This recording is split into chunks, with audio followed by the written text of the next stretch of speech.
a set of curtains I want to adjust, which will mean there is some spare fabric to play along with. My plan is I also want to create a frill, which then leaves that much free, which I might use to make a matching cushion. So that's the look of the frill. I might use then to make a matching cushion, because I always find that tying in different elements of the room together can be really, really fitting. So let's get trimming. Okay, so this is what I'm working with at the moment. You're gonna have to excuse Meme's toy there on the side, but essentially this is the rest of the curtain that I have left. It's actually folded in half, so it's double this length. And I've got these two sized cushions. So I've got a few of these IKEA inner cushions, which are 50 centimeters by 50. And this one is a little bit smaller, it's 20 this way and 50 that way. And I kind of want to create a stack. So what I think I might do is do 2 front panels of this, 1 panel of this, and then using this fabric that I got from Dunelm as well, which again a curtain, and it has a bit more of like a textured design. So what I was thinking was to layer these two together like so, and create the backing with this. And I think that creates like a really nice bit of texture, because this has quite a nice sheen to it, and obviously the embroidered detail is just stunning. I suppose the bit that I'm wondering really is if I have all 3 cushions the same, is it not going to be too much? Is it better that I have the front panel on this one only, the bigger cushion in this only, and maybe do the trim, the frill of this on the big cushions? But then last time I found gathering this quite tricky, so I might have to do like I'll have to think. I might need to gather this by hand, to be honest, because of the thread here. I was finding that when I was gathering the last time it was catching, so I didn't get to do as much gathering as I would have liked. But in theory I would want a frill quite big actually, so kind of around that, to kind of always make the cushion look a bit bigger. But also what I'm thinking of doing is, instead of putting zips on the back, is to make them into envelope style cushions, just because I just think it's better to have no zips where possible, not have to get the right sized zips, etc. Although I have got the continuous ones. To zip or not to zip, that is the question. I think I'm going to do envelope style, because I think it's just a bit more convenient. It won't get in the way of the ruffles, so let's do that. What I didn't actually notice is that this curtain is actually a tie top, so I could also use the strings to do the closure on the cushions, which would be really cute actually if I do sort of an envelope style, then have these at the back to help sort of tie them closed, and do like a little bow.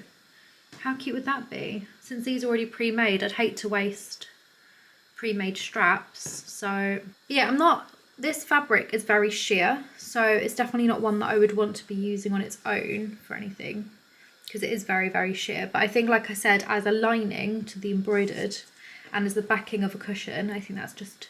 Oh my gosh, guys, how funny is this? I took the cushion out of the small like bolster cushion, and then I remembered that I had to sew this with such great difficulty. I basically had a 50 by 50 cushion, and I wanted 2 smaller cushions like this shape, and I decided to actually cut the cushion in half and then sew in the filling again.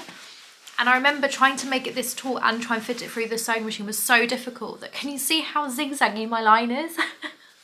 Well, I must say it did work. I mean, there's no leakage of stuffing. But yeah, now I remember why this is such an awkward size, is that I just like made it, basically. I just didn't I didn't need this cushion for some reason in the large version.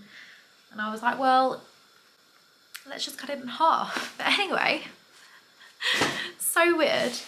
Right, so I've done some drawings in my little cute little Dalmatian notebook, which I love.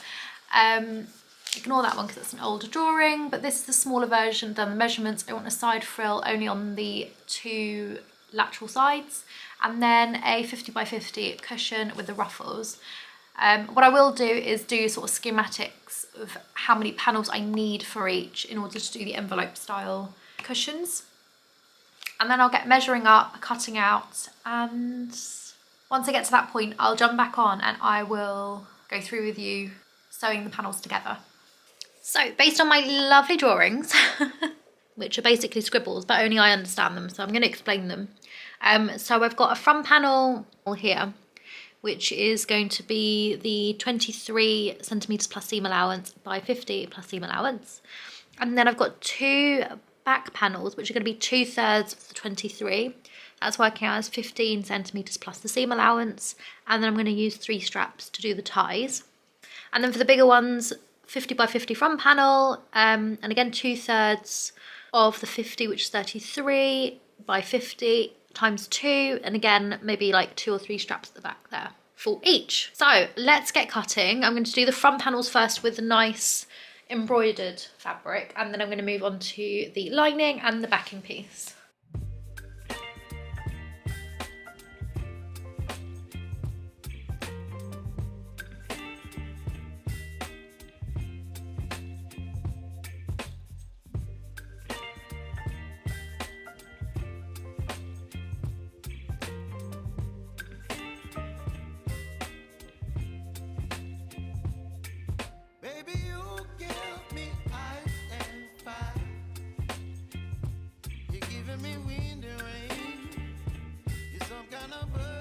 And now I'm going to do all the other panels, including the lining, with this other curtain, keeping all of the tassels. So I probably will start cutting that off first, and then I'll get measuring and cutting, and then I will be right back with you.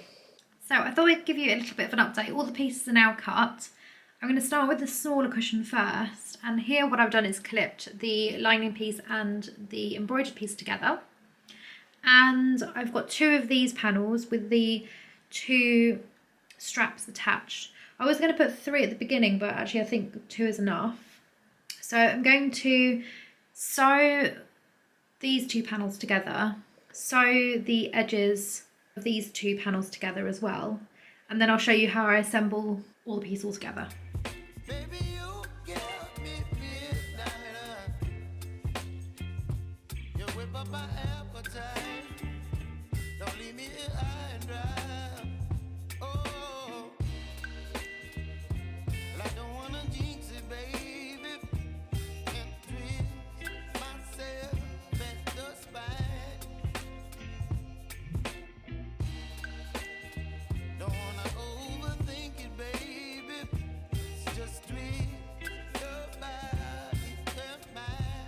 Okay, so what's happened here is I've popped the front panel with the right side facing up at the bottom, and then I've popped the 2 panels overlapping slightly with the straps coming in from the top and the bottom.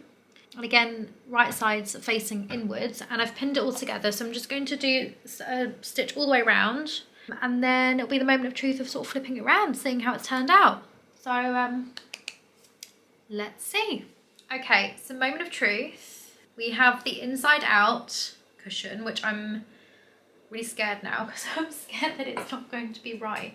Let me just get rid of some of the excess. So we have the pillowcase. We're going to turn it the other way around. I'm scared.